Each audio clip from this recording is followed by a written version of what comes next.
বিসমিল্লাহির রহমানির রহিমের যে 19টা হরফ আছে, এই হরফগুলোর তাহকিক করে, বিশ্লেষণ করে, গবেষণা করে তিনিও মোটামুটি ভাবে আমাদেরকে একটা সংবাদ দিয়েছেন যে 1900 হিজরি সালের দিকে ইমাম মাহদী এই পৃথিবীতে আসবেন। ইমাম মাহদীর পরে হযরত ঈসা আলাইহিস সালাম আসমান থেকে অবতরণ করবেন, দাজ্জাল আসবে। এই অবস্থায় কিয়ামতের বড় বড় আলামতগুলো প্রকাশ পাবে। এরপরে পৃথিবীতে 40 বছর একটানা শান্তি আর শান্তি বিরাজ করবে। সারা বিশ্বে মুসলমান ছাড়া অন্য কোনো ধর্মাবলম্বী থাকবে না, একটাই দল থাকবে, মুসলমানদের দল। সুবহানাল্লাহ জোরে বলেন।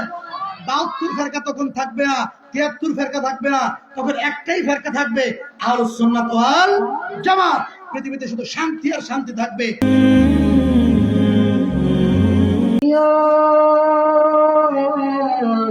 أيها الذين آمنوا صلوا عليه وسلموا تسليما اللهم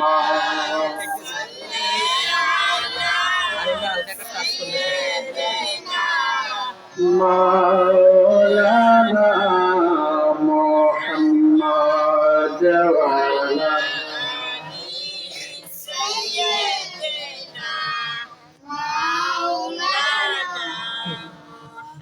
জোরে জোরে মহব্বতে আল্লাহুম্মা সাল্লি আলা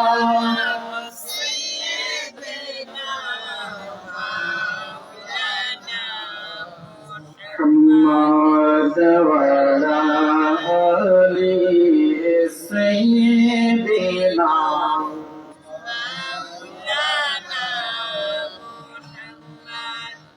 জাগবে যাবে বখে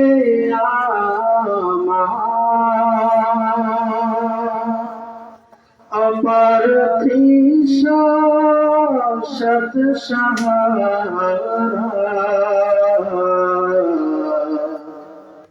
জানি কণ্ঠে তোলে ধরবে আমায় কাউসারের পিয়ালা নবী কামলিওয়ালা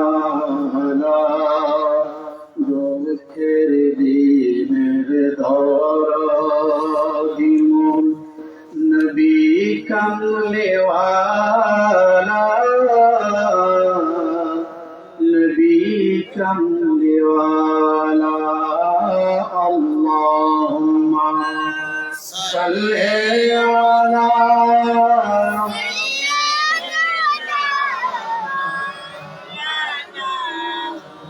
محمد وعلى آله سيدنا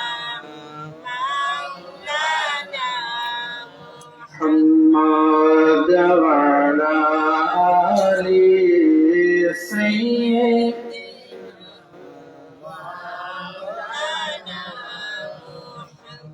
لا إله إلا الله لا إله الله لا إله الله لا إله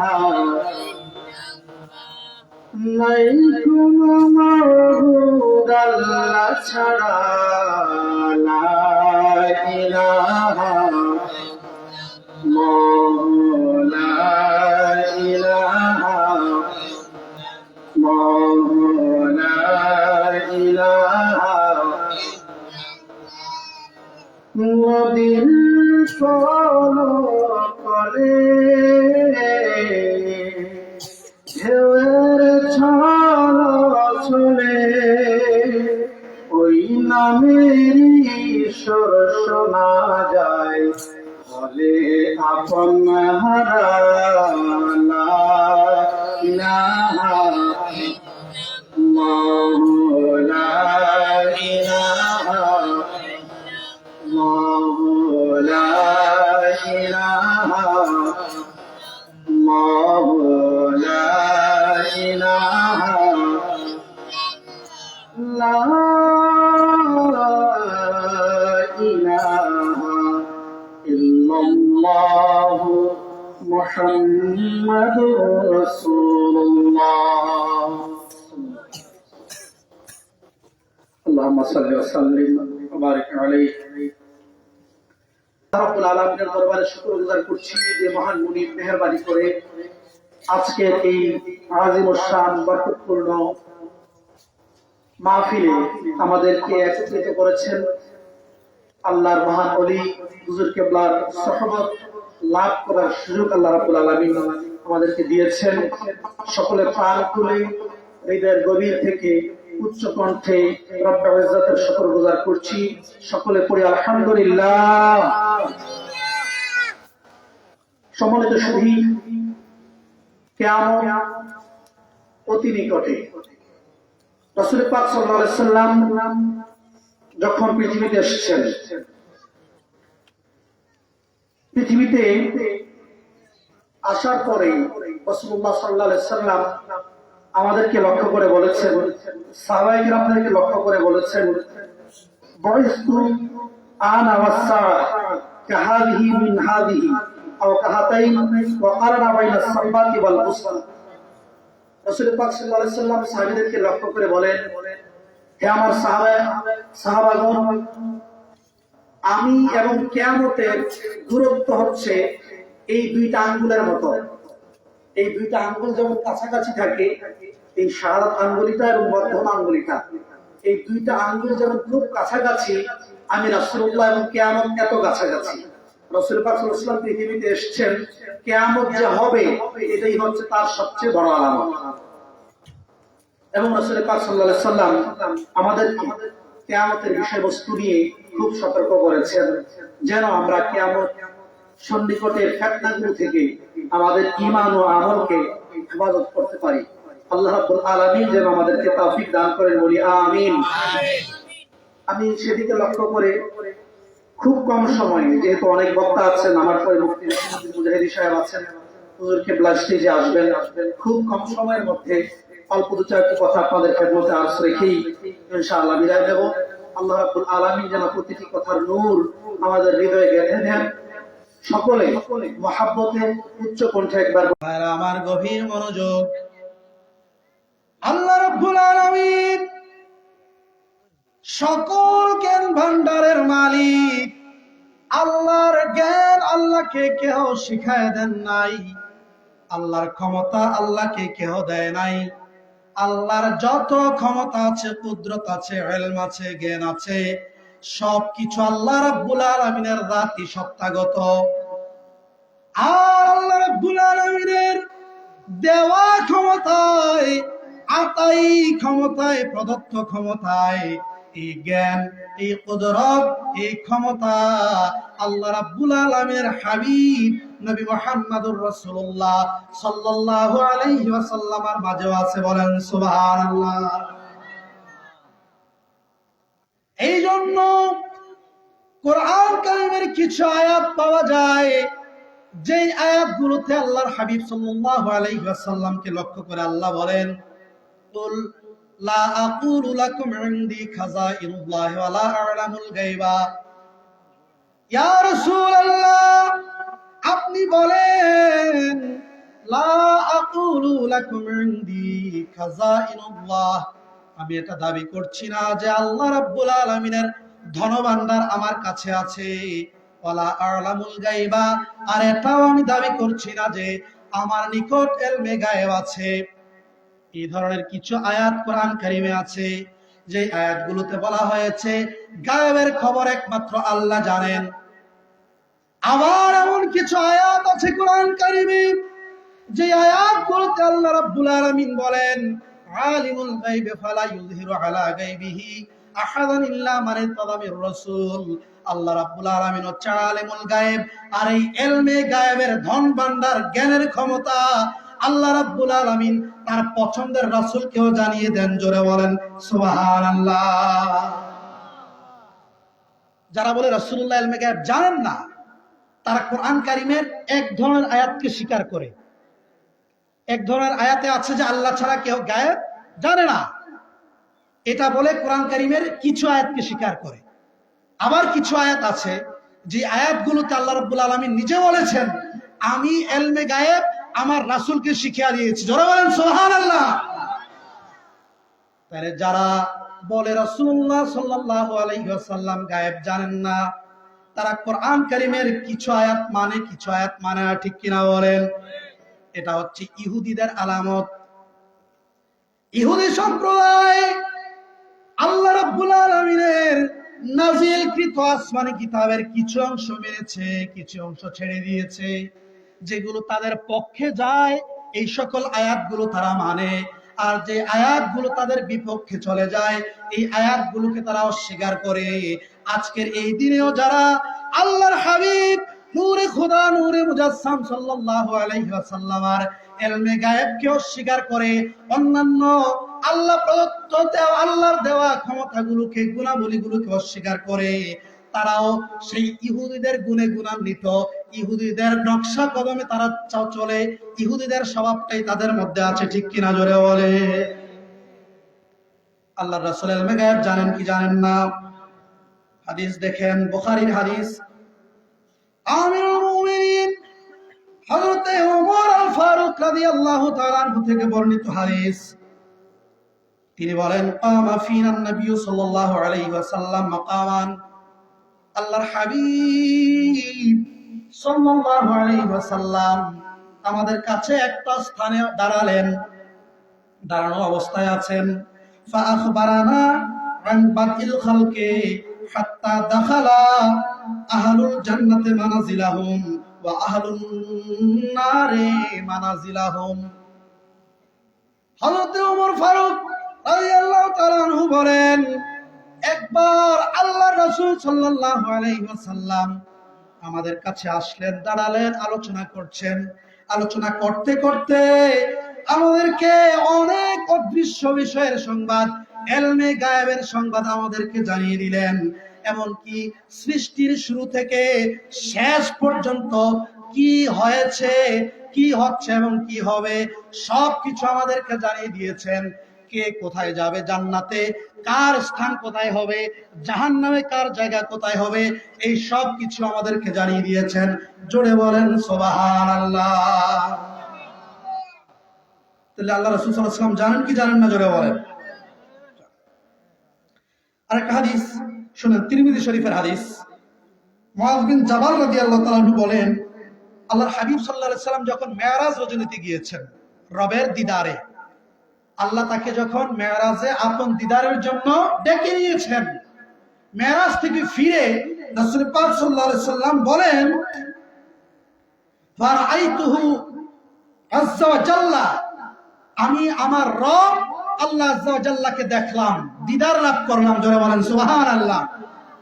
রবের কুদরতি হাত আমি রাসূলুল্লাহর পবিত্র কাঁধের উপর দুই কাঁধে রাখলেন, তার কুদরতি আঙ্গুলের স্পর্শ ঠান্ডা আমি আমার কাঁধেও অনুভব করলাম।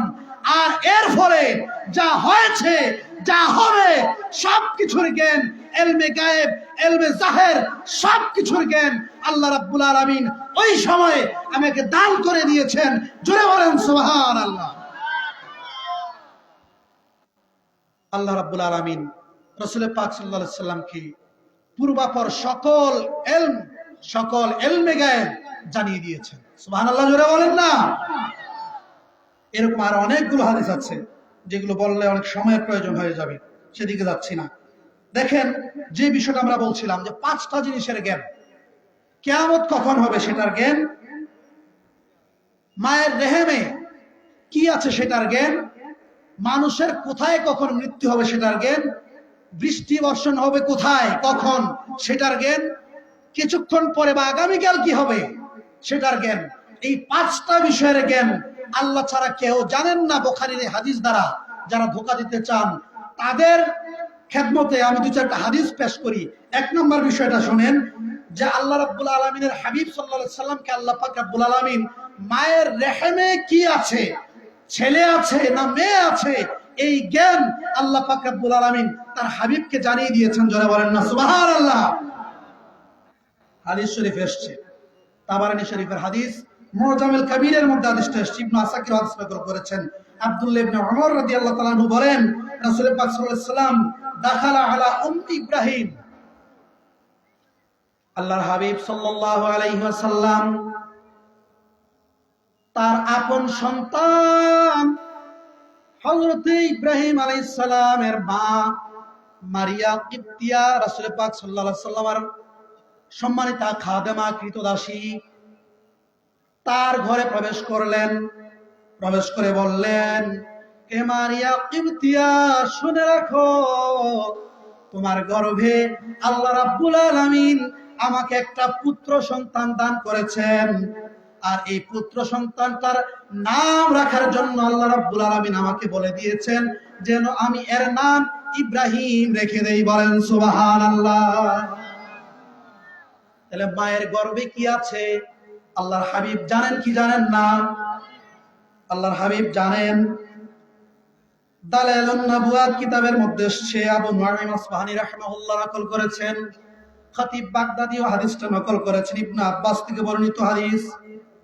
তিনি বলেন, একবার উম্মুল ফজল রাসূল পাক সাল্লাল্লাহু আলাইহি ওয়াসাল্লামের সম্মানিত চাচি আম্মা আল্লাহর রাসূলের খেদমতে যখন আসলেন, আসার সাথে সাথে আল্লাহর রাসূল সাল্লাল্লাহু আলাইহি ওয়াসাল্লাম উম্মুল ফজলকে দেখে বলেন, হে উম্মুল ফজল, শুনে রাখো, তোমার গর্ভে আল্লাহ রাব্বুল আলামিন একটা পুত্র সন্তান দান করেছেন। এই সন্তানটা যখন ভূমিষ্ঠ হবে তাকে নিয়ে আমি রাসূলুল্লাহর দরবারে চলে আসবে। বলেন সুবহানাল্লাহ। উম্মুল ফজল বলেন, ইয়া রাসূলুল্লাহ, ইয়া হাবিবাল্লাহ, আপনি বললেন আমার গর্ভে একটা পুত্র সন্তান আছে, আর এই সন্তান যখন ভূমিষ্ঠ হবে তাকে নিয়ে আপনার খেদমতে আসার জন্য বললেন। অথচ কুরাইশদের রীতি হচ্ছে তারা সন্তান ভূমিষ্ঠ হওয়ার পরে আপনার খেদমতে আমাকে আসতে দিবে না। আল্লাহর রাসূল বলেন, হে উম্মুল ফজল, আমি রাসূলুল্লাহ যা বলেছি তাই হবে, তোমার পুত্র সন্তানই হবে, আর তুমি এই অবস্থায় আমার দরবারে আগমন করবে। বলেন না সুবহানাল্লাহ। দেখা গেল যখন 10টি মাস অতিক্রম হলো, উম্মুল ফজলের গর্ভ থেকে আল্লাহ রাব্বুল আলামিন পুত্র সন্তানই ভূমিষ্ঠ করলেন। তিনি এই সন্তানকে নিয়ে রাসূলুল্লাহর দরবারে আসলে রাসূলুল্লাহ সাল্লাল্লাহু আলাইহি ওয়াসাল্লাম তার বাম ডান কানে আযান দিলেন এবং বাম কানে নিজে রাসূলুল্লাহ ইকামত দিলেন। বলেন না সুবহানাল্লাহ। হাদিস দুটো দিয়ে আমরা কি বুঝলাম? রাসূল পাক সাল্লাল্লাহু আলাইহি ওয়াসাল্লাম তো এখনকার মতো আল্ট্রাসোনোগ্রাফি করে দেখেছেন? মেশিনের মাধ্যমে দেখেছেন? দেখেন নাই। এই হাদিসগুলোর ব্যাখ্যায় পাওয়া যায়, যখন মায়ের গর্ভের সন্তান এখনো আকৃতি লাভই করে নাই, শুধুমাত্র রক্তপিণ্ড অবস্থায় আছে, 7 দিনের মাথায়, ঠিক ওই সময়ই রাসূল পাক সাল্লাল্লাহু আলাইহি ওয়াসাল্লাম বলে দিয়েছেন গর্ভের সন্তান ছেলে হবে না মেয়ে হবে। সুবহানাল্লাহ বলেন। তাহলে গর্ভের সন্তান ছেলে হবে না মেয়ে হবে, এটা যেমন আল্লাহ জানেন, আল্লাহর পছন্দের বান্দাগণও জানেন। ঠিক কিনা জোরে বলেন? আল্লাহর ওলিরাও জানেন। জানেন কি জানেন না? জানেন। আমি আমার হুজুর কেবলার কথা বলি, অনেক লোক তদবিরের জন্য যায়, দেখা গেছে সন্তান গর্ভে আসছে মাত্র 1 মাস 2 মাস, এই অবস্থায় হুজুর কেবলার কাছে তদবিরের জন্য যায় না অনেকে। হুজুর কেবলা কি করেন? অনেক সময় তাবিজ লিখে দেন, কবজ লিখে দেন, বলেন যে এটা খুলে দেখো না, যখন সন্তান দুনিয়ায় আসবে তখন এটা খুলে দেখো। যখন সন্তান ভূমিষ্ঠ হয় কবজটা খুলে দেখা হয়, দেখলে দেখা যায় যে ওই যে সন্তান গর্ভের 1 মাস 2 মাসের সময় হুজুর কেবলা ওই কবজের মধ্যেই নাম রেখে দিয়েছেন যেটা পুত্র সন্তান। সুবহানাল্লাহ বলেন। আমার যে ছেলে হয়েছে, সন্তান হয়েছে, আমার সন্তানও যখন তার মায়ের গর্ভে এসছে 2 মাসের সময় হুজুর কেবলার কাছে আমি বলেছিলাম যে একটু দোয়া করেন, একটা তদবির দেন। হুজুর কেবলা আমাকেও একটা কবজ দিয়েছিলেন, ওইটার মধ্যে আমার সন্তানের নাম লেখা আছে গোলাম রাসূল। সুবহানাল্লাহ বলেন। যখন সন্তান ভূমিষ্ঠ হলো, তাবিজ কবজটা খুলে দেখলাম, আমি অবশ্যই একটু কাজ করেছি, যখন আমাকে কবজটা দিয়েছে তখন আমি আগেই ছবি তুলে রাখছি, আমার কাছে আছে ছবিটা এখন। সুবহানাল্লাহ জোরে বলেন না। এটা আল্লাহর ওলিদের কি কারামত। এটা আল্লাহর ওলিদের কি কারামত। আল্লাহ রাব্বুল আলামিন এই অদৃশ্যের জ্ঞানগুলো নিজে যেমন জানেন, তার পছন্দের বান্দাদেরকেও জানান। আল্লাহর জ্ঞান আর বান্দাদের জ্ঞানের পার্থক্য হচ্ছে, আল্লাহর জ্ঞানটা হচ্ছে সত্তাগত জ্ঞান, এটা কেউ শিখায় দেয় নাই, কেউ জানায় দেয় নাই, কেউ দান করে নাই। আর আল্লাহ রাব্বুল আলামিন তার নবী ওলিগণকে এই জ্ঞানগুলো দেন, আল্লাহ দেন। এই ক্ষমতাটা নবী ওলিগণের মূলত আল্লাহর ক্ষমতা। সুবহানাল্লাহ বলেন। কেউ যদি নবী ওলিগণের এই ক্ষমতাকে অস্বীকার করে, এই জ্ঞানটা মূলত, এই অস্বীকারটা মূলত নবী ওলিগণের ক্ষমতাকে অস্বীকার করা হয় না, বরং আল্লাহর জ্ঞানকে, আল্লাহর ক্ষমতাকে অস্বীকার করা হয়। ঠিক কিনা জোরে বলেন। সম্মানিত হাজিরিন, এভাবে 5টা বিষয়ের জন্য প্রতিটা বিষয় আলাদা আলাদা করে হাদিস বললে সময় লাগবে। সময় খুব বেশি নেই, সেটা আমি আগে থেকেই জানি, যার কারণে সামনে অগ্রসর হচ্ছি না। 5টা বিষয়ের আরেকটা বিষয় হচ্ছে বৃষ্টি কখন কোথায় বর্ষিত হবে, এই বিষয়ের জ্ঞান। দেখেন, ইমাম সুয়ুতী রাহমাতুল্লাহ আলাইহি তার আল খাসায়েসুল কুবরা নামক কিতাবের মধ্যে একটা পরিচ্ছেদ রচনা করেছেন, বাবু ইখবারিহি সাল্লাল্লাহু আলাইহি ওয়াসাল্লাম আনি সাহাবাতিল্লাতি আমতারাত বিল ইয়ামেন। ইয়ামেনে কখন বৃষ্টি বর্ষিত হবে, এই প্রসঙ্গে একটা পরিচ্ছেদ রচনা করেছেন ইমাম সুয়ুতী রাহমাতুল্লাহ আলাইহি তার আল খাসায়েসুল কুবরা কিতাবের মধ্যে। ওই অধ্যায়ে ইমাম সুয়ুতী ইমাম বাইহাকি থেকে হাদিস নকল করেছেন। ইবনে আব্বাস রাদিয়াল্লাহু তাআলা আনহু বলেন যে একবার আমরা দেখলাম আমাদের উপরে মেঘমালা, আকাশে মেঘ উড়ে না, মেঘমালা দেখলাম আমাদের আকাশে, আমাদের মাথার উপরে যেন উঠছে। তখন রাসূল পাক সাল্লাল্লাহু আলাইহি ওয়াসাল্লাম আমাদের কাছে আসলেন, এসে বললেন, এই যে মেঘমালার দায়িত্বে নিয়োজিত যে ফেরেশতা আছে, এই ফেরেশতা মাত্র আমাকে জানালো সালাম দিয়ে, ইয়া রাসূলুল্লাহ, এই মেঘমালাটা এখানে এখন বর্ষিত হবে না, এই মুহূর্তে এটা ইয়ামেনের দুরাই নামক অঞ্চলে চলে যাবে এবং ওই জায়গায় গিয়ে এই মুহূর্তে এটা বর্ষিত হবে। জোরে বলেন সুবহানাল্লাহ।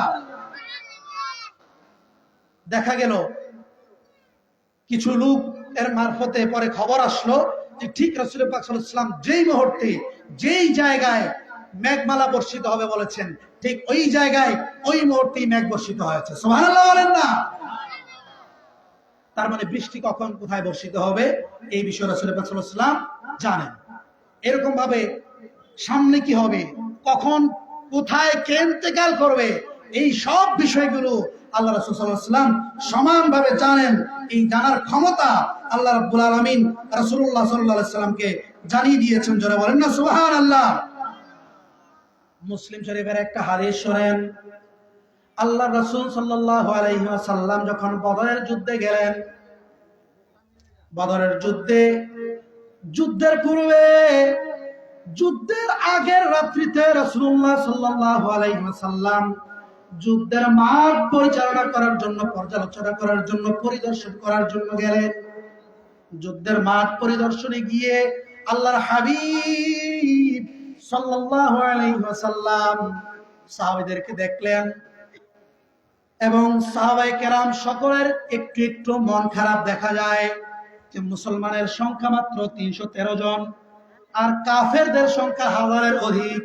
মুসলমানদের কাছে কোনো অস্ত্র শস্ত্র নাই, কাফেররা তৎকালীন সময়ের আধুনিক অস্ত্র শস্ত্রে সজ্জিত, আমরা সংখ্যায় কম, আমাদের অস্ত্রও নাই, কি যেন হয় আমাদের অবস্থা, একটু মন খারাপ, একটু চিন্তিত। আল্লাহ রাসূল সাল্লাল্লাহু আলাইহি সাল্লাম তাদেরকে লক্ষ্য করে বললেন, হে আমার সাহাবায়ে কেরাম, তোমাদের মন খারাপ করার কিছু নেই। আমি আল্লাহ রাব্বুল আলামিনের পক্ষ থেকে এইমাত্র সংবাদ পেয়েছি, আগামী কালকের বিজয় মুসলমানদের হবে, আমাদের জন্যই বিজয় হবে। জোরে বলেন সুবহানাল্লাহ। এটা বলে আল্লাহ রাসূল সাল্লাল্লাহু আলাইহি সাল্লাম বললেন, আপন হাত মোবারকের আঙ্গুল মোবারক দিয়ে ইশারা করলেন, হাদা মাসরাউ ফুলানিন ওয়া ইয়াদাউ ইয়াদাহু আলাল আরদি হাউনা হাউনা। আল্লাহর হাবিব সাল্লাল্লাহু আলাইহি সাল্লাম তার পবিত্র নুরানি আঙ্গুল মোবারকের দ্বারা বদর প্রান্তরে ইশারা করে দেখালেন, হে আমার সাহাবায়ে কেরামগণ, কালকের যুদ্ধে দেখবা এই জায়গার মধ্যে আবু জাহেলের লাশ পড়ে থাকবে, এই জায়গার মধ্যে দেখবা উতবার লাশ পড়ে থাকবে, এই জায়গাটার মধ্যে দেখবা সাহেবার লাশ পড়ে থাকবে। এমনি ভাবে একে একে 70 জন কাফের মুশরিকদের লাশ কোন কোন জায়গাটায় পড়ে থাকবে, কি কি অবস্থায় পড়ে থাকবে। যুদ্ধের আগের রাত্রেই আল্লাহর হাবিব সাল্লাল্লাহু আলাইহি ওয়াসাল্লাম সাহাবীদেরকে বলে দিয়েছেন, সংবাদ দিয়ে দিয়েছেন, বলেন সুবহানাল্লাহ। রাসূল পাক সাল্লাল্লাহু আলাইহি ওয়াসাল্লাম কে কখন কোথায় মৃত্যুবরণ করবেন, আগামীকাল কি হবে না হবে, এগুলো রাসূল পাক সাল্লাল্লাহু আলাইহি ওয়াসাল্লাম জানতেন কি জানতেন না, জোরে বলেন। যদি না জানতেন তাহলে এগুলো কি বলে দিতে পারতেন? এখন প্রশ্ন হচ্ছে, রাসূল পাক সাল্লাল্লাহু আলাইহি ওয়াসাল্লামকে যে জিজ্ঞেস করেছিল জিবরাইল আলাইহিস সালাম, ইয়া রাসূলুল্লাহ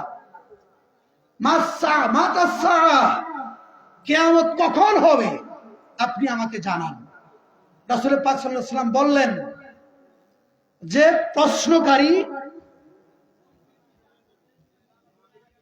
প্রশ্নকর্তা যাকে প্রশ্ন করেছে তার চেয়ে ভালো জানে। এই কথা বলার মাধ্যমে রাসূল পাক কি এইটা বুঝাইতে চেয়েছেন যে কখন কিয়ামত হবে এই জ্ঞান আমি রাসূলুল্লাহ জানি না, এই খবর আমি রাসূলুল্লাহর নাই, এই ইলমে গায়েব আমার জানা নেই, এই কথা রাসূলুল্লাহ বুঝাইতে চেয়েছেন? এই কথা রাসূল পাক বুঝাইতে চান না। সুবহানাল্লাহ বলেন না। বুখারী শরীফের হাদিস শুনেন,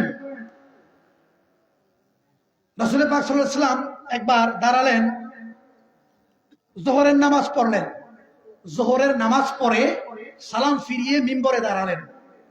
মিম্বরে দাঁড়িয়ে রাসূল পাক সাল্লাল্লাহু আলাইহি ওয়াসাল্লাম সৃষ্টির শুরু থেকে কিয়ামত পর্যন্ত যত বড় বড় ঘটনাবলী আছে, কিয়ামতের নিদর্শনাবলী আছে, সবকিছু রাসূল পাক সাহাবীদেরকে বলতে লাগলেন একটার পর একটা। সুবহানাল্লাহ বলেন। এত ভয়াবহ ঘটনাগুলো রাসূল পাক সাল্লাল্লাহু আলাইহি ওয়াসাল্লাম বলতে লাগলেন, যা শুনে সাহাবায়ে কেরামগণ অঝর ধারায় কান্না করতে লাগলেন, ফুফিয়ে ফুফিয়ে কাঁদছেন, কান্নার আওয়াজ, কান্নার রোল পড়ে গেছে মদিনায়। সুবহানাল্লাহ বলেন। এরপরে রাসূল পাক সাল্লাল্লাহু আলাইহি ওয়াসাল্লাম বলেন, আমাকে প্রশ্ন করো তোমরা, এমন কোন প্রশ্ন নাই যে প্রশ্নের জবাব আমি রাসূলুল্লাহ তোমরা করবে আমি রাসূলুল্লাহ দেব না, আমাকে প্রশ্ন করো। একজন দাঁড়িয়ে বললেন, ইয়া রাসূলুল্লাহ আইনা মাদখালি, আমার অবস্থান স্থল কোথায়, আমি কি জান্নাতে যাব না জাহান্নামে যাব? রাসূলুল্লাহ বললেন, তোমার স্থান মাকামুকান নার, তোমার স্থান হচ্ছে জাহান্নাম, তুমি জাহান্নামে যাবে। হযরত আব্দুল্লাহ বিন হুযাফা দাঁড়ালেন, দাঁড়িয়ে বললেন, ইয়া রাসূলুল্লাহ আমার পিতার নাম কি, আমার পিতাকে, আপনার আমার পিতাকে এটা জানেন আল্লাহ, ঠিক কিনা বলেন? আর জানেন আপনার আমার মা, এছাড়া দ্বিতীয় কেউ জানার কথা বলেন না। অন্য কেউ জানার কথা নাকি? জানবেন না অন্য কেহ, রব জানেন, আর জানেন আপনার মা, গর্ভধারিণী মা, এছাড়া তৃতীয় ব্যক্তি জানার কোনো কথা নয়। এই প্রশ্নই রাসূল পাক সাল্লাল্লাহু আলাইহি ওয়াসাল্লামকে সাহাবী হুযাফা, আব্দুল্লাহ ইবনে হুযাফা করলেন, ইয়া রাসূলুল্লাহ আমাকে বলেন আমার পিতাটা কে, আমার পিতার নাম কি? সাহাবায়ে কেরামের আকীদা কেমন ছিল দেখেন। তাদের আকীদা কি আমার মতো ছিল, আপনার মতো ছিল? তারা কি আপনার আমার মতো বলতো যে রাসূল পাক গায়েব জানেন না, অদৃশ্যের খবর রাসূলুল্লাহ জানেন না? আরে আমার পিতাকে এটা তো আমার মা জানবেন, রাসূলুল্লাহ কি করে জানবেন? এই বিশ্বাস যদি সাহাবায়ে কেরামের থাকতো তাহলে সাহাবায়ে কেরাম কি রাসূলুল্লাহ কি প্রশ্ন করতেন? রাসূলুল্লাহর প্রতি সাহাবায়ে কেরামের বিশ্বাস কি ছিল? তারা বিশ্বাস করতেন যে আল্লাহর রাসূল সবকিছু জানেন। আমি জান্নাতে যাব না জাহান্নামে যাব, জাহান্নামে গেলে জাহান্নামের কোন স্তরে থাকব, জান্নাতে গেলে কোন জান্নাতে থাকব, এই সব কিছুর জ্ঞান রাসূলুল্লাহর আছে। এই আকীদা সাহাবায়ে কেরামের ছিল, এই আকীদাই আমরা লালন করি, এই আকীদাই হচ্ছে আহলুস সুন্নাতের আকীদা, ঠিক কিনা বলেন? আল্লাহ রাসূল বলে দিলেন, আবুকা হুযাফা, তোমার পিতার নাম হচ্ছে হুযাফা। সুবহানাল্লাহ বলেন। এরপর রাসূল পাক সাল্লাল্লাহু আলাইহি ওয়াসাল্লাম বারবার বলতে লাগলেন, সালুনি সালুনি, আমাকে প্রশ্ন করো, আমাকে প্রশ্ন করো, যাই করবে তার জবাব পেয়ে যাবে। যখন রাসূল পাক সাল্লাল্লাহু আলাইহি ওয়াসাল্লাম রজবার হালতে চলে গেলেন, ওমর রাদিয়াল্লাহু তাআলা আনহু দেখলেন যে পরিবেশ উত্তপ্ত হয়ে যাচ্ছে, মদিনায় কান্নার রোল পড়ে গেছে। তখন ওমর রাদিয়াল্লাহু তাআলা আনহু রাসূল পাক সাল্লাল্লাহু আলাইহি ওয়াসাল্লামকে লক্ষ্য করে বললেন, ইয়া রাসূলুল্লাহ আপনার প্রদত্ত দ্বীন ইসলামের প্রতি আমরা সন্তুষ্ট, আল্লাহর প্রতি আমরা সন্তুষ্ট, আপনি নবীর প্রতি আমরা সন্তুষ্ট। এটা বলার সাথে সাথে রাসূল পাক সাল্লাল্লাহু আলাইহি ওয়াসাল্লাম চুপ করলেন। সুবহানাল্লাহ বলেন না? তাহলে এই ঘটনার দ্বারা কি বুঝলেন? রাসূল পাক সাল্লাল্লাহু আলাইহি ওয়াসাল্লাম কিয়ামত কখন হবে না হবে এর সংবাদ দিতে পারতেন কি পারতেন না? পারতেন।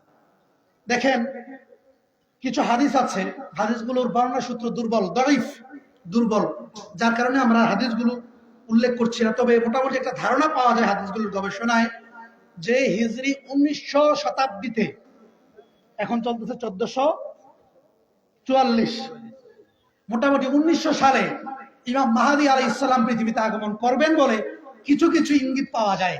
আলা হযরত আজিমুল বারকাত শাহ ইমাম আহমদ রাজা খান ফাজলে বেরলভী রাদিয়াল্লাহু তাআলা আনহু, যিনি 1400 শতাব্দীর মুজাদ্দিদ ছিলেন, তার মালফুজাতের মধ্যেও পাওয়া যায় তিনি বিসমিল্লাহির রহমানির রহিমের যে 19টা হরফ আছে, এই হরফগুলোর তাহকিক করে, বিশ্লেষণ করে, গবেষণা করে তিনিও মোটামুটি ভাবে আমাদেরকে একটা সংবাদ দিয়েছেন যে 1900 হিজরি সালের দিকে ইমাম মাহদী এই পৃথিবীতে আসবেন। ইমাম মাহদীর পরে হযরত ঈসা আলাইহিস সালাম আসমান থেকে অবতরণ করবেন, দাজ্জাল আসবে। এই অবস্থায় কিয়ামতের বড় বড় আলামতগুলো প্রকাশ পাবে। এরপরে পৃথিবীতে 40 বছর একটানা শান্তি আর শান্তি বিরাজ করবে। সারা বিশ্বে মুসলমান ছাড়া অন্য কোনো ধর্মাবলম্বী থাকবে না, একটাই দল থাকবে, মুসলমানদের দল। সুবহানাল্লাহ জোরে বলেন। 72 ফেরকা তখন থাকবে না, 73 ফেরকা থাকবে না, তখন একটাই ফেরকা থাকবে, আহলুস সুন্নাত ওয়াল জামাত। পৃথিবীতে শুধু শান্তি আর শান্তি থাকবে, শুধু শান্তিই থাকবে, ফসল ফলবে, মানুষজনের কোনো অভাব থাকবে না। একটানা 40টা বছর এই পৃথিবীতে শুধু শান্তি থাকবে। এরপরে আবার অশান্তি, আবার মূর্তি পূজা শুরু হয়ে যাবে। একটা পর্যায়ে আবার এমন শুরু হবে, শেষ পর্যন্ত আল্লাহর নাম নেওয়ার মতো পৃথিবীতে দ্বিতীয় কোনো ব্যক্তি থাকবে না। এরপরে এই মুহূর্তে আল্লাহ রাব্বুল আলামিন দক্ষিণ দিক থেকে একটা বায়ু পাঠাবেন, একটা বাতাস পাঠাবেন। ওই বাতাসে যত মুমিন মুসলমান আছে, সকল মুমিন মুসলমান ইমানদারদের মৃত্যু হয়ে যাবে। এই মৃত্যুর পরে আর কোনো সন্তান নতুন করে জন্ম নিবে না। কিয়ামত যাদের উপর হবে তারা কোনো মুসলমান হবে না। কোনো মুসলমানদের উপর আল্লাহ কিয়ামত কায়েম করবেন না। কিয়ামত কায়েম করবেন আল্লাহ কাফেরদের উপর। কিয়ামত কাদের উপর হবে? কাফেরদের উপর হবে। কোন মুসলমানদের উপর কিয়ামত হবে না। কিয়ামতের কায়েম হওয়ার আগেই আল্লাহ রাব্বুল আলামিন মুসলমানদেরকে পৃথিবী থেকে উঠিয়ে নিয়ে যাবেন, মৃত্যু দিয়ে নিবেন। কিয়ামতটা হবে কাফেরদের মধ্যে। কিয়ামত কায়েম হওয়ার 40 বছর আগ থেকে কোন মা গর্ভে সন্তান ধারণ করতে পারবে না, করবে না। এই জন্য কিয়ামত যখন সংঘটিত হবে তখন সর্বনিম্ন মানুষের বয়স থাকবে 40, 40-এর নিচে কোন মানুষের বয়স থাকবে না। এই কথাগুলো আমাদেরকে কে বলে দিয়ে গিয়েছেন? আল্লাহ রাসূল বলেছেন। কে বলেছেন? আল্লাহ রাসূল বলেছেন। আল্লাহ রাসূল পাক সাল্লাল্লাহু আলাইহি ওয়াসাল্লাম জানছেন না, না জেনেই বলছেন? জেনেই বলেছেন। তাহলে কিয়ামতের জ্ঞান আল্লাহ রাব্বুল আলামিন রাসূল পাক সাল্লাল্লাহু আলাইহি ওয়াসাল্লামকে দিয়েছেন নাকি দেন নাই? কিয়ামতের আলামত গুলো আমি বলছি ছোট ছোট করে, এগুলো বলে আমি আলোচনা শেষ করে দেব। সম্মানিত শুধু কিয়ামতের আলামত গুলো দুই প্রকার, দুই ভাগে বিভক্ত। একটা হচ্ছে আলামতে সুগরা, ছোট ছোট আলামত, আর কিছু আছে আলামতে কুবরা, বড় বড় আলামত। বড় আলামত হচ্ছে 10টা। এই 10টা বড় আলামত প্রকাশ হওয়ার আগে এই পৃথিবীতে কিয়ামতের ছোট ছোট অসংখ্য কিয়ামতের আলামত ঘটবে। এর মধ্যে একটা কিয়ামতের আলামত কোরআন কারিমে পাওয়া যায়। আমি আলোচনার শুরুতেই বলেছি, রাসূলুল্লাহ যে পৃথিবীতে আসছেন, রাসূলুল্লাহর আগমনটাই হচ্ছে কিয়ামতের সবচেয়ে বড় আলামত। কারণ রাসূলুল্লাহ যতদিন না আসবেন ততদিন কিয়ামত হবে না। আল্লাহ রাব্বুল আলামিন বলেন সূরা কামারের মধ্যে, তারাবাতিস সাআহ ওয়ানশাক্কাল কামার, চন্দ্র দ্বিখণ্ডিত হয়ে গিয়েছে, কিয়ামত নিকটবর্তী হয়েছে। তার মানে হচ্ছে আল্লাহ রাসূল সাল্লাল্লাহু আলাইহি ওয়াসাল্লামের আঙ্গুল মোবারকের ইশারার মাধ্যমে যে চাঁদ দ্বিখণ্ডিত হয়েছে, এই চাঁদ দ্বিখণ্ডিত হওয়াটাও কিয়ামতের একটা আলামত। ঠিক কিনা জোরে বলে? কোরআন কারিমে আল্লাহ বলে দিয়েছেন। আরেকটা আলামত হচ্ছে বাইতুল মাকদিস বা ফিলিস্তিন বিজয় হবে। বাইতুল মুকাদ্দাস কি হবে? বিজয় হবে। এটা একবার বিজয় হয়েছে ফারুক আজমের যুগে, আবার সালাউদ্দিন আইয়ুবীর সময় বিজয় হয়েছে। এখন আবার ইহুদিদের দখলে আছে, কিছু অংশ ফিলিস্তিনিদের দখলেও আছে। একটা সময় আসবে সবটা ইহুদিদের দখলে যাবে। এরপরে আবার একটা সময় আসবে যে সময়টা সবটা মুসলমানদের দখলে আসবে। কথা কি বুঝতে পেরেছেন না? এরপরে কিয়ামতের আরেকটা আলামত হচ্ছে ফিতনা বেড়ে যাবে। কি বেড়ে যাবে? ফিতনা বেড়ে যাবে। আল্লাহর হাবিব সাল্লাল্লাহু আলাইহি সাল্লাম বলেন কিয়ামতের পূর্বে এমন এমন সব ফিতনার প্রকাশ ঘটবে যে ফিতনার থেকে মানুষ বাঁচতে পাহাড়ের গুহায় গিয়ে আশ্রয় নেবে, সমাজে থাকতে চাইবে না, পারবে না, এমন এমন ফিতনা প্রকাশ পাবে। মানুষ সকালে মুমিন থাকবে, বিকালে কাফের হবে, বিকালে মুমিন থাকবে, সকালে কাফের হয়ে যাবে, এত বেশি ফিতনা থাকবে। আল্লাহ রাব্বুল আলামিন আমাদেরকে ওই ফিতনা থেকে হেফাজত করুক, বলি আমিন। কিয়ামতের ছোট আলামত গুলোর আরেকটা আলামত হচ্ছে মানুষের ধন সম্পদ এত বৃদ্ধি পাবে যে মানুষ কেউ কাউকে যাকাত আর ফিতরা দিতে দেওয়ার মতো কোনো লোক খুঁজে পাবে না। যাকাত ফিতরা দেওয়ার মতো কোনো লোক খুঁজে পাওয়া যাবে না, মানুষ এত সম্পদশালী হবে। এমনটা হয়েছিল ওমর বিন আব্দুল আজিজ রাদিয়াল্লাহু তাআলা আনহুর খেলাফত আমলে একবার এমন হয়ে গিয়েছে, একবার প্রকাশ পেয়েছে এই আলামত, আবার পৃথিবীতে একবার প্রকাশ পাবে ইনশাআল্লাহ, যখন মানুষ আর অভাবী থাকবে না। আরেকটা আলামত হচ্ছে, আরো কিছু আলামত একটা হাদিসের মধ্যে আল্লাহর হাবিব সাল্লাল্লাহু আলাইহি সাল্লাম বলেছেন। আল্লাহর হাবিব বলেন, আনাস রাদিয়াল্লাহু তাআলা থেকে বর্ণিত হাদিস, আনাস বলেন সামিউতু রাসূলুল্লাহ সাল্লাল্লাহু আলাইহি ওয়াসাল্লাম ইয়াকুল, আমি রাসূল পাক সাল্লাল্লাহু আলাইহি ওয়াসাল্লামকে বলতে শুনেছি যে ইন্না মিন আশরাতিস সাআহ, কিয়ামতের আলামতগুলোর মধ্যে কিছু আলামত হচ্ছে আইয়ারফাআল ইলমু ওয়া ইয়াকসুরুল জাহালু, ইলম উঠিয়ে নেওয়া হবে, মূর্খতা জাহালত বৃদ্ধি পাবে। ইলম কি করা হবে? উঠিয়ে নেওয়া হবে, ইলম উঠিয়ে নেওয়া হবে, মূর্খতা বৃদ্ধি পাবে। এই সময়টা এসে পড়েছে, ঠিক কিনা জোরে বলে। এরপরে আল্লাহ রাসূল বলেন ওয়ায়াকসুরু জিনা, জিনা বৃদ্ধি পাবে, জিনা ব্যভিচার বৃদ্ধি পাবে। দেখেন অবস্থাটা কেমন হয়েছে আমাদের সমাজে, জিনার এত মারাত্মক ব্যাপকতা লাভ করেছে, এত বৃদ্ধি পেয়েছে। পাড়ায় মহল্লায় পরকিয়া, জিনা, ব্যভিচার প্রতিটা পাড়ায়, প্রতিটা গ্রামে, মহল্লায়, শহরে আনাচে কানাচে ছড়িয়ে পড়েছে, ঠিক কিনা বলেন। আমাদের যুবক যুবতীরা এক একজন জিনা করে, ব্যভিচার করে, এসে বন্ধু বান্ধবদের কাছে প্রাউডলি বলে, খুব গর্বের সাথে বলে যে আজকে অমুকের সাথে জেনা করে আসছি। তাদের ভাষা তো আরো খারাপ ভাষা, যেই ভাষা আমরা বলতে পারি না, ঠিক কিনা জোরে বলেন। আল্লাহ রাসূল বলেন এই অবস্থা যখন হবে মনে রাখবা কিয়ামত খুব কাছে, ঠিক কিনা বলেন। এরপরে রাসূল পাক সাল্লাল্লাহু আলাইহি ওয়াসাল্লাম বলেন ওয়ায়াকসুরু শুরবুল খাম ওয়া ইউকসারু শুরবুল খামরি, মাদক দ্রব্য, নেশা জাতীয় দ্রব্য এগুলা খুব বেড়ে যাবে। বেড়ে গিয়েছে কিনা জোরে বলেন। আমাদের যুবক শ্রেণী আজকে ধ্বংসের পথে এই মাদকের কারণে। মদ, ইয়াবা, গাঁজা, এটা সেটা, এমন কোন মাদক দ্রব্য নাই যার ফলে আমাদের যুবকরা ধ্বংসের দিকে যাচ্ছে, ঠিক কিনা জোরে বলেন। এগুলো থেকে বাঁচতে হবে আমাদেরকে। এরপরে রাসূল পাক সাল্লাল্লাহু আলাইহি ওয়াসাল্লাম বলেন ওয়ায়ুকাল্লুর রাজুলু রিজালু ওয়া ইয়াকসুরুন নিসা, পুরুষের সংখ্যা কমে যাবে, মহিলার সংখ্যা বেড়ে যাবে। এমন কি অবস্থা এমন হবে যে এক একজন পুরুষের অনুপাতে 50 জন মহিলা বৃদ্ধি পাবে।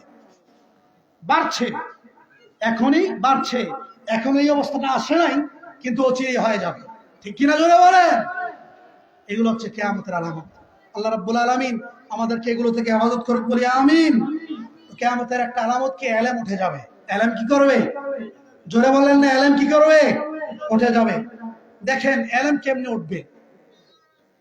এই যে একটা বেলুন আছে না, বেলুন ছেড়ে দিলে উপরের দিকে উঠতে থাকে না, এভাবে উঠবে ইলম? না, এভাবে উঠবে না। কিভাবে উঠবে? আল্লাহর হাবিব সাল্লাল্লাহু আলাইহি ওয়াসাল্লাম আমাদেরকে বলে দিয়েছেন। বুখারীর হাদিস, আব্দুল্লাহ ইবনে আমর বিন আস রাদিয়াল্লাহু তাআলা থেকে বর্ণিত হাদিস, সামি'তু রাসূলুল্লাহ সাল্লাল্লাহু আলাইহি ওয়াসাল্লাম ইয়াকুল, আল্লাহ রাসূল বলেন ইন্নাল্লাহা লা ইয়াকবিদুল ইলমা ইনতিজান ইয়ানতাজিউহু মিনাল ইবাদ, আল্লাহ রাব্বুল আলামিন বান্দাদের থেকে টেনে টেনে ইলম উঠিয়ে দিবেন এমনটা নয়, বরং আল্লাহ রাব্বুল আলামিন ইয়াকবিদুল ইলমা বিকাবদিল উলামা, আলেমদেরকে উঠিয়ে নেওয়ার মাধ্যমে পৃথিবী থেকে ইলম উঠিয়ে নেবেন। আলেমদেরকে উঠিয়ে নেওয়ার মাধ্যমে কি করবেন? এলেম উঠিয়ে নেবেন। আহা, চিন্তা করেন অবস্থাটা কেমন হবে। এরপরে রাসূলুল্লাহ বলেন হাত্তা ইযা লাম ইউকি আলেমান, এমন একটা অবস্থা হবে যখন আর পৃথিবীতে আলেম বাকি থাকবে, আলেম আর বাকি থাকবে না। কি হবে? ইত্তাখাযান নাসু রুউসান জুহালা, মানুষ মূর্খদেরকে তাদের ইমাম বানাবে। মূর্খদেরকে তাদের কি বানাবে? ইমাম বানাবে, নেতা বানাবে। ফাসুইলু, এই মূর্খদের থেকেই তারা প্রশ্ন করবে, ফতোয়া জিজ্ঞেস করবে, জানতে চাইবে। ফাআফতাও, আর এই মূর্খরাই তখন ফতোয়া দিবে, ধর্মের বিষয়ে তারাই কথা বলবে, রায় দিবে, বড় বড় ফতোয়া দিবে। আল্লাহর হাবিব বলেন বিগাইরি ইলমিন, অথচ তাদের কোনো ইলম নাই। এরপরে আল্লাহ রাসূল বলেন ফাদাল্লু ওয়া আদাল্লু, এরা নিজেরাও গোমরাহ, যাদেরকে ফতোয়া দিচ্ছে সমাজকেও তারা গোমরাহ করছে। ঠিক কিনা জোরে বলেন? এই অবস্থাটা আসছে কিনা জোরে বলেন না? আসছে। কিন্তু আপনি আলেম খুঁজে পাবেন না। দুঃখের কথাগুলো বললে আপনারা সহ্য করতে পারবেন না। বাবা, আমাদের আলেমের দরকার। কিসের দরকার? কথা বলেন, কিসের দরকার? আলেম দরকার। জোরে বলেন, কাদের দরকার? আলেমদের দরকার। কারণ আলেম যতদিন আছে রবকে ডাকার মতো মানুষ থাকবে। যতদিন রবকে ডাকার মতো মানুষ থাকবে ততদিন পৃথিবী থাকবে। আলেম যেদিন থাকবে না সেদিন পৃথিবী থাকবে না। আল্লাহ পৃথিবীকে নিশ্চিহ্ন করে দিবেন। আপনার পৃথিবীকে রাখতে হয় তো আলেমকে রাখতে হবে। ঠিক কিনা বলেন? সাগরের মাছ, পায়খানার কীট পতঙ্গ পর্যন্ত, ছোট ছোট কীট পতঙ্গ, পোকামাকড়, যেগুলোকে আপনি আমি খালি চোখে দেখতে পাই না, এরাও আলেমদের জন্য দোয়া করে। কেন দোয়া করে? এরা জানে যে সৃষ্টিতে আলেমদের কারণে আল্লাহ রাব্বুল আলামিন তাদেরও জীবন দিয়ে রেখেছেন। সুবহানাল্লাহ বলেন। আমরা আলেম বানাইতে চাই না। আমাদের যে ইলমের জগৎ আছে, এখনো তো পরিবেশ আলহামদুলিল্লাহ ভালো আছে, কিছু কিছু আলেম তৈরি হয়, কিন্তু অবস্থা যা শুরু হয়েছে, ভবিষ্যৎ এই অবস্থা চলতে থাকলে আগামী 10-15 বছর 20 বছরের মধ্যে আপনার অঙ্গনের আলেম খুঁজে পাবেন না। হাজারো ওয়াইজ হয়, আলেম হয় না। ওয়াইজ এক জিনিস, আলেম আর এক জিনিস। ওয়াইজ এক জিনিস, বক্তা হওয়া এক জিনিস, আলেম হওয়া এক জিনিস। ঠিক কিনা জোরে বলেন? অনেক সিনেমা নাটকের ব্যক্তিদেরকেও আমরা ওয়াইজ হতে দেখেছি। এরা কি আলেম? এরা আলেম নয়। শুধু কোরআনে হাফেজ এমন ব্যক্তিদেরকে আমরা ওয়াজ করতে দেখেছি। যারা কোরআন কারীমকে সহি তেলাওয়াত করতে পারে না এমন বক্তা আমাদের স্টেজে প্রধান অতিথি হয়, আমরা দেখেছি। ঠিক কিনা বলেন? এরা আলেম নয়, এরা জাহেল। এদের মাধ্যমে আপনি ইলমের পরিবেশ নষ্ট করছেন। এই কথাগুলো বললে আপনি মনে করবেন না যে হিংসার বশে বলছি। এগুলো হিংসা নয়, রাসূলুল্লাহর কথা। আপনাকে আলেম হইতে হবে, আলেম বানাইতে হবে। এর জন্য আপনাদের বেশি দায়। আলেম না হওয়ার পিছনে সাধারণ জনগণের দায় বেশি। আমার কথাগুলোতে কষ্ট পাবেন না, আমল করবেন, বাস্তবতা বুঝবেন। আপনারা মাহফিল করেন কেন? পরিস্থিতিটা আমরা বুঝি সব জায়গায়। মাহফিল আপনারা কেন সাজান?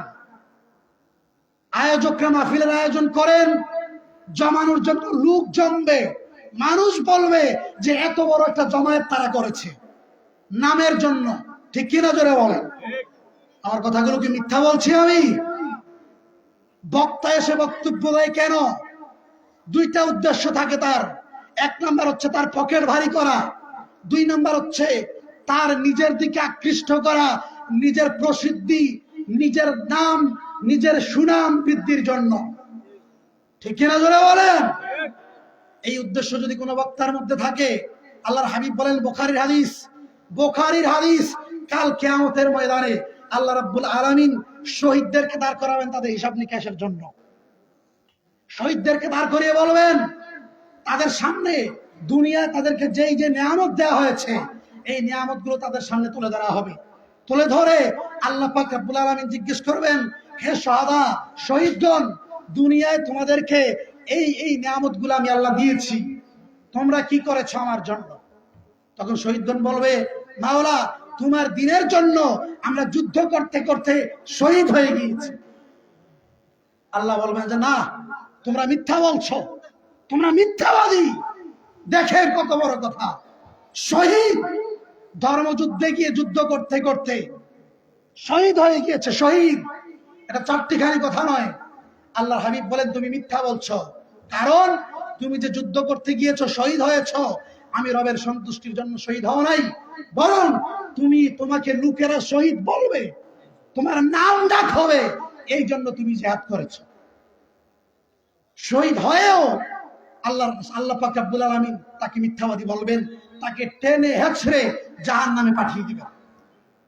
এরপরে আরেক ব্যক্তিকে আনবেন, তার সামনে তার দুনিয়াতে দেওয়া মান সম্মান যশ খ্যাতি প্রতিপত্তি তুলে ধরা হবে, যে তোমাকে, হে আলেম, হে বক্তা, হে ওয়াইজ, তোমাকে দুনিয়ায় থাকতে আমি এই এই সম্মান দিয়েছি, তোমাকে লোকেরা সম্মান করেছে, তোমার পায়ে ধরে সালাম করেছে, তোমার হাতে চুমু খেয়েছে, তোমার হাতে পকেটে পয়সা দিয়েছে, তোমার খেদমত মানুষ করেছে, শান শৌকত তোমাকে দিয়েছি, তুমি আমার দিনের জন্য কি করেছো? বক্তারা, ওয়াইজরা, আলেমরা, কোরআনের হাফেজরা বলবে, মাওলা, আমরা নিজেরা কোরআন পড়েছি, অপরকে কোরআন শিক্ষা দিয়েছি, কোরআনের কথা বলেছি। আল্লাহ বলবেন, মিথ্যা বলেছো তোমরা। তোমরা কি বলেছো? মিথ্যা বলেছো, মিথ্যা। তোমাদের দাবি মিথ্যা, বরং তোমরা দিন শিখেছো তোমাদের জন্য, তোমরা দিন শিখায়েছো তোমাদের দুনিয়া অর্জনের জন্য, দিনের জন্য দিন শিখো নাই, আমি রবের সন্তুষ্টির জন্য দিন শিখো নাই। তাদেরকে টেনে হিচড়ে আল্লাহ রাব্বুল আলামিন জাহান্নামে পাঠিয়ে দিবেন। নাউজুবিল্লাহ জোরে বলেন। এরপরে একদলকে দাঁড় করাবেন আল্লাহ রাব্বুল আলামিন, দাঁড় করিয়ে বলবেন, দুনিয়ায় তোমাদেরকে এই এই সম্মান প্রতিপত্তি দিয়েছি, এই এই নিয়ামত তোমাদেরকে দিয়েছি, তোমরা আমার দিনের জন্য কি করেছো? তারা বলবে, হে আল্লাহ, তুমি আমাদেরকে দুনিয়ায় এই এই নিয়ামত দিয়েছো, আমরা এর বিনিময়ে মানুষদেরকে দান করেছি, দানবীর ছিলাম। আল্লাহ বলবেন, মিথ্যা বলেছো, তোমার দান, এই দান আমি রবের সন্তুষ্টির জন্য ছিল না, লোক দেখানোর জন্য ছিল। মানুষ তোমাকে দানবীর বলবে, এই জন্য তুমি মানুষদেরকে দান দান করেছো। তাকেও টেনে হিচড়ে জাহান্নামে নিক্ষেপ করা হবে। জোরে বলেন না নাউজুবিল্লাহ। ভাইরা, ইখলাস থাকতে হবে, যাই করেন রবের সন্তুষ্টির জন্য হতে হবে, ঠিক কিনা? জোরে বলেন। তিরমিজির হাদিসে এসেছে, আল্লাহর হাবিব বলেন, যেই বক্তা নিজের দিকে আকৃষ্ট করার জন্য কথা বলে, তার জন্য ওয়াইল, তার জন্য অভিশাপ, তার জন্য জাহান্নাম। হাদিস তিরমিজি। বক্তব্য দিতে হবে রবের সন্তুষ্টির জন্য, ঠিক কিনা বলেন? ভাই আমার, যেই দায়টা আপনাদের বেশি, আপনারা বক্তব্য দেওয়ার জন্য কাদেরকে দাওয়াত দেন? যাদের সুর ভালো, যারা জমাইতে পারে, যারা স্টেজে বসে মিথ্যা কাহিনী বলে, তাদেরকে আপনারা দাওয়াত দেন। আপনারা চিন্তা করেন, যদি দাওয়াত তাকে না দেই তাহলে আমার মাহফিল জমবে না। মাহফিল কি জমানোর জন্য, না কোরআন হাদিসের কথাগুলো মানুষের কানে পৌঁছানোর জন্য? মাহফিল জমানোর জন্য না আল্লাহর সন্তুষ্টির জন্য? আল্লাহর সন্তুষ্টির জন্য, জমানোর জন্য নয় মাহফিল। কথা কি বুঝতে পেরেছেন? সন্তুষ্টির উদ্দেশ্য থাকবে আল্লাহ রাসূল, আল্লাহ রাসূলের সন্তুষ্টি থাকবে, জমানের চিন্তা থাকবে না। আপনার দাওয়াত দেন তাদেরকে, এমন বক্তা যারা স্টেজে বসে মিথ্যা কাহিনী বলে, ঠিক কিনা বলেন? একটা মিথ্যা কাহিনী আপনাদেরকে বলি। রাবেয়া বসরি আর হাসান বসরির কাহিনী শুনছেন? আরে কথা বলে না, শুনছেন কিনা বলেন? রাবেয়া বসরিকে হাসান বসরি প্রস্তাব করেছে বিয়ের জন্য, আমাকে বিয়ে করো। রাবেয়া বসরি শর্ত দিল, এই ওই শর্ত পালন করতে পারলে তুমি আমাকে বিয়ে করতে পারবা। এই ওয়াজ বক্তাদের মুখে শুনছেন কি শোনেন নাই? জোরে বলেন, শুনছেন কি শোনেন নাই? শুইনা চোখের পানি ফালাইছেন কি ফালান নাই? কান্না করেছেন, শুনেছেন, মারহাবা বলেছেন, সুবহানাল্লাহ বলেছেন, অথচ কাহিনীটা ডাহা মিথ্যা কথা, ডাহা মিথ্যা কথা। হযরত হাসান বসরির সাথে রাবেয়া বসরির কোনো সাক্ষাৎই হয় না। হাসান বসরি যখন ইন্তেকাল করেন, রাবেয়া বসরির বয়স ছিল মাত্র 8 বছর কি 6 বছর। এই যে মিথ্যা কথা আপনারা শোনেন, এতে কি সওয়াব হবে? কিন্তু তাদেরকে না হইলে আপনাদের মাহফিল জমবে না, ঠিক কিনা ধরে বলেন?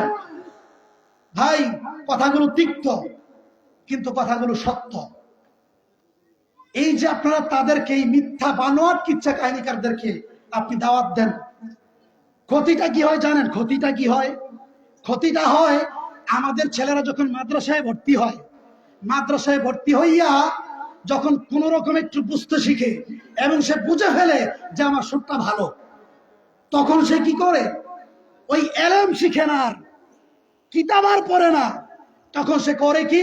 সুরের চর্চা করে, গান শিখে, গজল শিখে, অমুক বক্তার সুর নকল করে, তুমক বক্তার সুর নকল করে।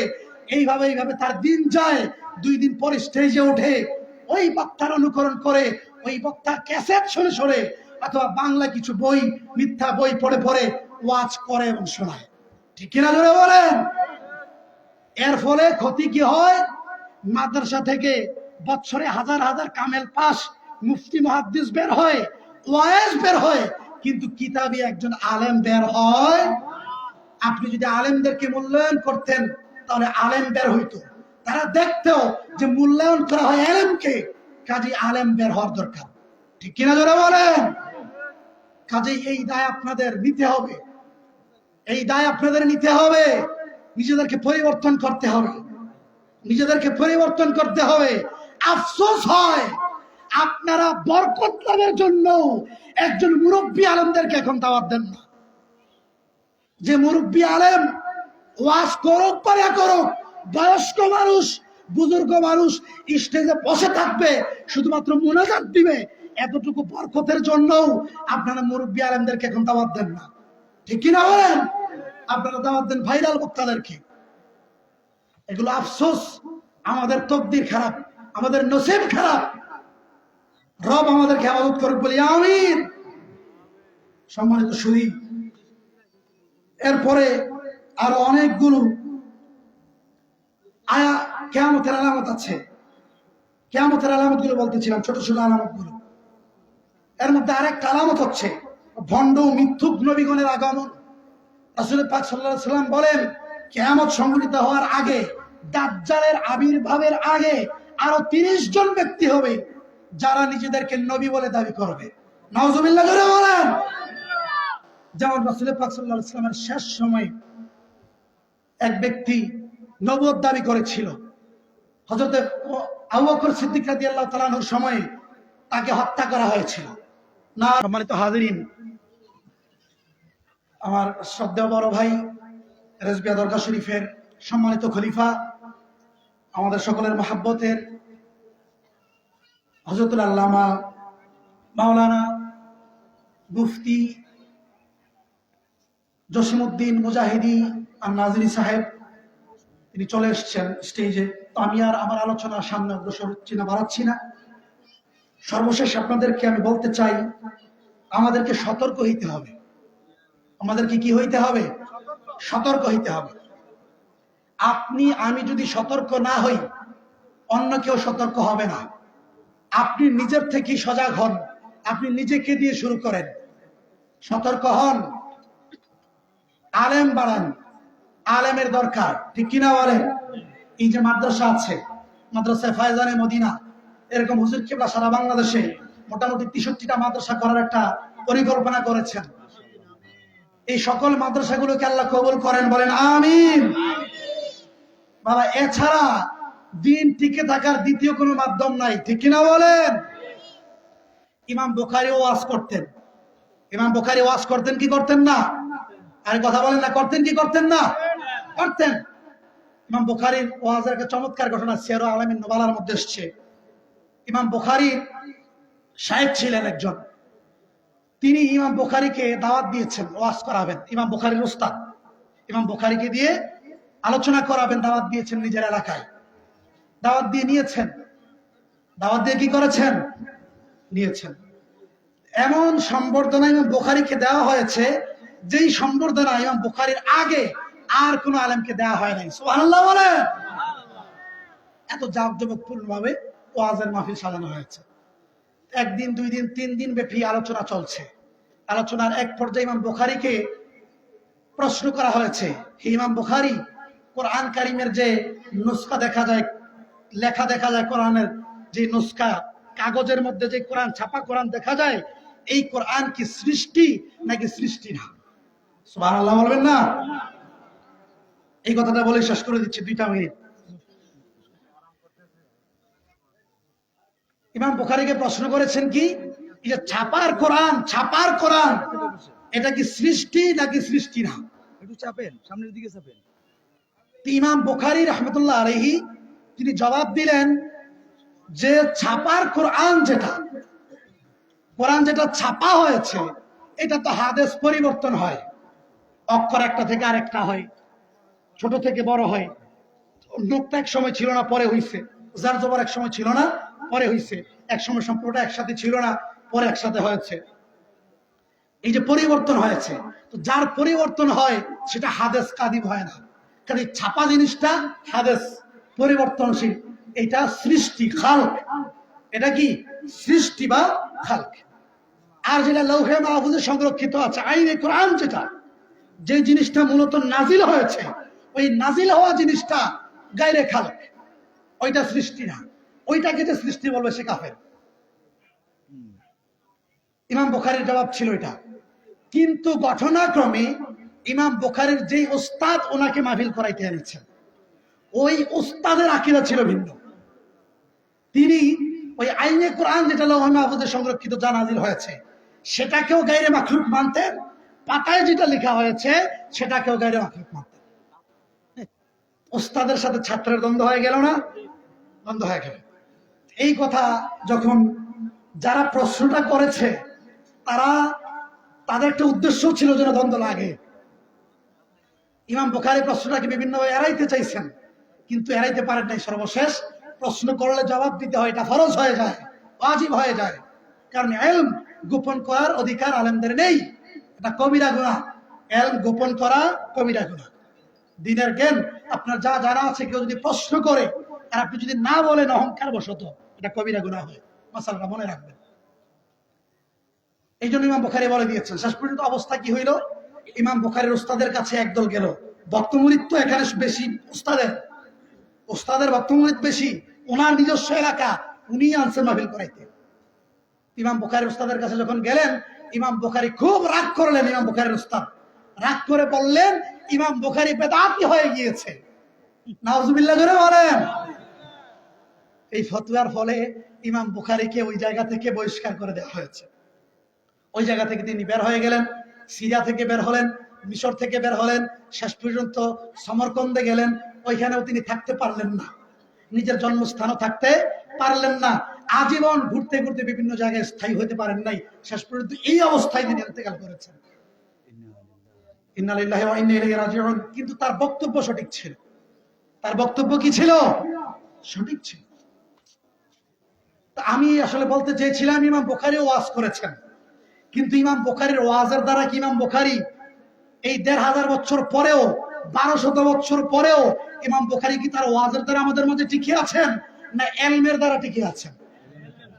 জোরে বলেন। ইলমের দ্বারা টিকে আছেন না ওয়াজের দ্বারা টিকে আছেন? ইলমের দ্বারা টিকে আছেন। যে ইলমের খেদমত তিনি বুখারীর মধ্যে রেখে গেছেন, ঠিক কি না বলেন? তাহলে দিন টিকে থাকে ইলমের চর্চায়।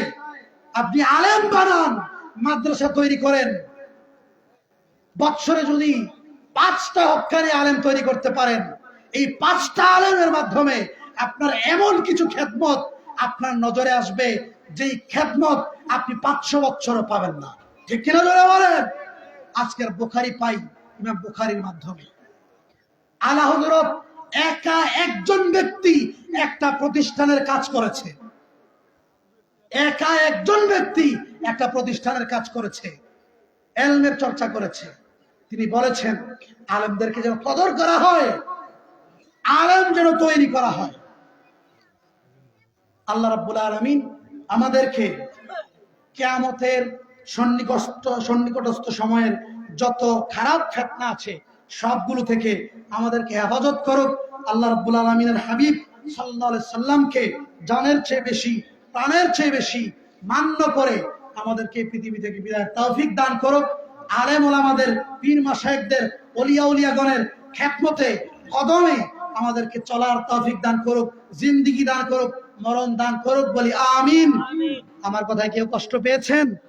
যদি কষ্ট পেয়ে থাকেন আপনাদের পায়ে হাত থেকে বলছি আমাকে ক্ষমা করবেন। আমার রব জানেন, আমার হৃদয়ে জানে, একটা কথাও আমি কাউকে না সন্তুষ্ট করার জন্য বলেছি, না কাউকে আঘাত করার জন্য বলেছি। সবগুলো কথা আমি আমার দায় থেকে বলেছি। আমি মনে করেছি এই কথাগুলো বলা দরকার এবং আমি মনে করছি এগুলো বলা আমার জন্য ওয়াজিব। এই চিন্তা থেকে রবের সন্তুষ্টির জন্য বলেছি। আল্লাহ যেন কবুল করেন। ওয়া আখিরু দাওয়ানা আলহামদুলিল্লাহি রাব্বিল আলামিন। আসসালামু আলাইকুম ওয়া রাহমাতুল্লাহি ওয়া বারাকাতুহু।